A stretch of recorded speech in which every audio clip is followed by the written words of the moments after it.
patch. Perhaps you remember me from the beach we met earlier. I'm here with my friend Swiney. Say hi, Swiney. Also, I'm wearing my hat indoors. My dear sainted mother always taught me that it was polite to remove your hat when you're indoors, but I lost my good right eye and the top of my head in the same engagement in the South China Sea. Ever since then, I rarely remove my hat. So I'm going to leave it on through the reading. I want you to meet my friends. This is Martha Bear. Notice Martha Bear has no eyes. Martha Bear has no eyes because she sees with her heart. This is her friend and advisor. This is Airborne. Airborne keeps her informed about such things as need to be known. This here is Winky Bear. And Winky Bear, if you'll notice, when he bows back and forth, that he will wink at you. Clever fellow. And then we have up here Teddy-O. Teddy-O is this sprightly young man that comes from Oklahoma City. He can get in all kinds of trouble, so he visits. This is me ship, the Rosy Freckle. It's my pride right here. Notice it's anchored off the tip of Amelia Island, Florida. And above me here is a picture of the gracious Jane Marie, the author of this tale I'm going to read you, that includes all of these characters and the reason for their introduction. So, sit back, relax, and listen to the tale of the great Amelia Island Sniff-Off by Jane Marie Malcolm. I have to put on my specs. I lost a bit of my eye, remember? Martha Bear was explaining to Airborne, her grasshopper advisor. Jane Marie's been busy planning the annual Amelia Island Sniff-Off Flower Contest, so I know her sister Nancy's arrival will be a most wonderful surprise. It's such an honor that our courtyard garden was chosen as a locale for this year's rose growing contest. Do you think the baby pink rose I've entered is my best effort? Airborne left her shoulder to land on a table that held glass jars and vases displaying the recently delivered flower entries. Yes, a wise choice indeed. Just then, Bird let out a loud squawk, announcing guests at the gate. Jane Marie came around the corner and was the first to reach the front door. This was just not any guest, this was family. Nancy had arrived. Squeals of delight echoed throughout Martha Manor as the sisters held tight together. Martha, the white bear with no eyes who sees with her heart, absently squashed Airborne inside her heavy bare arm. The quilted bear stepped forward, ready to give and receive a hug from Nancy. Dear Martha, am I mistaken, my sweet dear, or have you put on a few pounds? Blushing at the compliment, Martha exclaimed, I'm flattered you noticed my extra tonnage. I do what needs to be done to keep my figure at its fullest. Do you have just one suitcase? Jane Marie asked. I like to travel light. She paused and did so everyone else as they cocked their heads for a better listen. Was that a muffled pounding sound coming from inside Nancy's suitcase? Oh no, Nancy said, fearing the worst. She crossed the great foyer where her suitcase sat. When she began to lift the lid, it was pulled from her hand by a force, pushing the case wide open. Surprise, everybody, it's me, Teddy-O. The small, fur-worn bear jumped out before them, leaving behind Nancy's once ironed shirts and shorts, now trampled and wrinkled, where he made a comfy bed during his travels. Surprise, Teddy-O arrives. We continue. Dismissing the little fellow's reputation for mischief, Jane Maria said warmly, Welcome to our home. Thanks, I know I've been missed. When Nancy glared at Teddy-O, he grinned back, understanding she really wasn't angry at all. Glaring was just her way of pretending she was the boss. He would play along to make her feel good. Sorry to show up unexpectedly, Nance, but hey, I thought I would lend my expertise as a contest judge. I grow some mean dandelions in Oklahoma City. Is that a fact? Questioned Airborne, who also knew of the antics of this particular bear. Well, if it is an old bug boy himself, how's it going, Hoppy? The name is Airborne and it's going very well. At least it was, said the grasshopper sourly. Hey, don't get your wings in a wad, Teddy-O shot back. Got anything good to eat, Jane Marie? That sugarless chewing gum in Nancy's makeup bag freshens my bear breath, but it also gives me gas. Say, Nance, you might want to air out your clothes, you know what I mean? Thanks, I'll make a note of that, Nancy replied, shaking her head and pursing her lips at the furry troublemaker.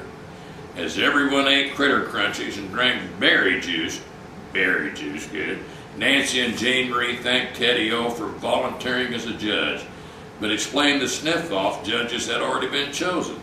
Teddy-O seemed to understand, and once he cleaned his plate, he reached over and took the last of Martha's goodies from her plate. His cheeks full, he jumped down and wandered off. Better go after him, Martha Bear, Nancy told her. We need to keep Teddy-O busy.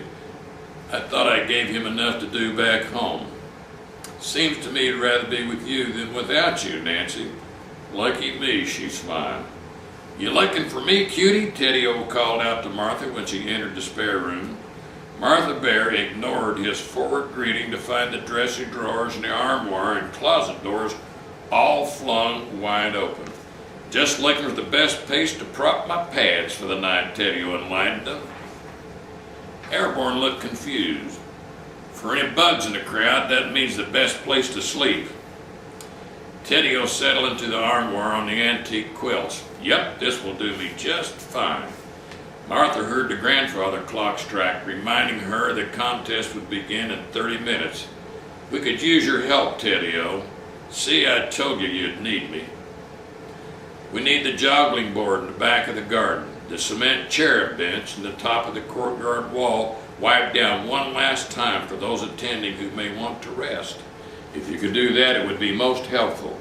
Sure thing, Martha Bear. I'll have it done in a jiffy.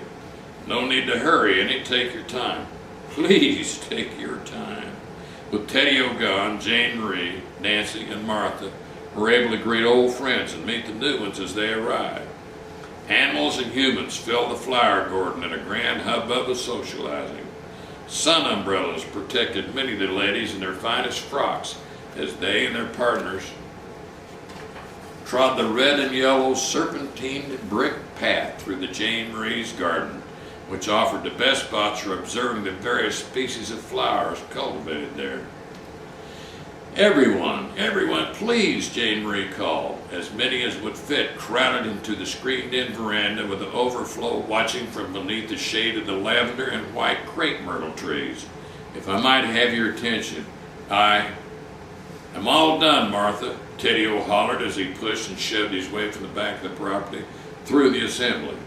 I thought you'd kept a better yard than this. I wiped down the top of the wall and just tell how nasty this rag is. It's plumb filthy. He held it high for the entire crowd to check out. Jane Marie could see Martha's humiliation and tried to make the best of the situation. This is Teddy-O, our visiting caretaker extraordinaire from Oklahoma City. Would everyone please make him welcome? Those present grumbled a greeting, for they didn't appreciate this intruder's embarrassing their very favorite bear, Martha. Thank you. And now if our judges would please step forward as I call your name. Mr. Coco Cabano, Applehead Chihuahua, there in the purple and orange striped sweater. Hedda May Hopper, close friend of our own Airborne. Airborne winked at his girlfriend. And finally, Mr. Wink E. Bear of Teddy Cares Grocery. Martha's recent date to the Sing, doffed his ball cap in her direction, a motion not missed by Teddy-O. One by one, the judges picked up the numbered glass jars and vases that each one held a single stem. The audience watched the faces of the adjudicators, looking for clues as to which roses were their favorites. They all nodded as Winky Bear pulled out a magnifying glass and examined Blossom for uninvited pest. When the judges handed their scorecards to Jane Marie and Nancy, the sisters began tallying the results, while spectators speculated on the judges' choices. Jane Marie hushed the excited crowd. I am proud to announce the winner of this year's Great Amelia Sniff-Off is none other than, and pardon me, I need to wet my whistle. A tasty refreshment. Is none other than Georgiana Moonglow, the pretty chameleon who lives in Pine Tree Place with her husband Gus and her 3 Liz kids, Muss, Fuss, and Russ. Thunderous applause exploded as Georgiana leapt from the screened-in veranda floor to the table. Being extra careful, no one stepped on her tail and pulled it off. Cameras whirled and flashed as the lizard changed from brown to bright green and accepted the large conch shell trophy with pride. Winky Bear took note of a disappointed Martha Bear. I'm sorry, Martha. I just had to vote for Georgiana's flower. You could see I had no choice. Martha Bear smiled bravely. Of course you had no choice, but I can't imagine why my flower is wilted when I was so careful with it. The wilted flower.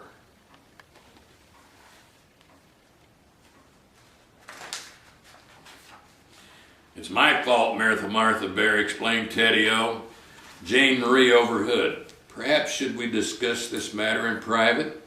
No, ma'am, he replied. I did wrong. I'd like to explain. He climbed onto the table to stand and deliver the following. Ladies and gents, may I have your attention?